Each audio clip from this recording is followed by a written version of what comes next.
அஸ்ஸலாமு அலைக்கும் வரஹ்மத்துல்லாஹி வபரகாத்து.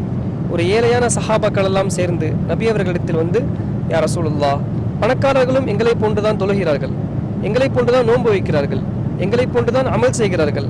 அவர்களிடத்தில் பணம் இருப்பதால் அவர்கள் ஹஜ் செய்து உம்ரா செய்து அதிகமான தான தர்மங்கள் செய்து சொர்க்கத்தில் உயர்ந்த அந்தஸ்தை பெற்றுக் கொள்கிறார்கள்.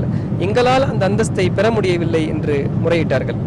அதற்கு நபி அவர்கள், அலா உஹத்திஸுக்கும், நான் உங்களுக்கு ஒரு அமலை கற்றுத்தருகிறேன் என்று கூறிவிட்டு ஒவ்வொரு தொழுகைக்கு பிறகும் சுப்ஹான் அல்லாஹ் 33 தடவை, அல்ஹம்துலில்லாஹ் 33 தடவை, அல்லாஹு அக்பர் 34 தடவை ஓதுங்கள். பணக்காரர்களுக்கு எந்த அந்தஸ்து கிடைத்ததோ அதே அந்தஸ்து உங்களுக்கும் கிடைக்கும் என்று கூறினார்கள். அல்லாஹு அக்பர். பணமே செலவு செய்யாமல் சொர்க்கத்தில் உயர்ந்த அந்தஸ்தை அல்லாஹ் நமக்கு கொடுக்கின்றான்.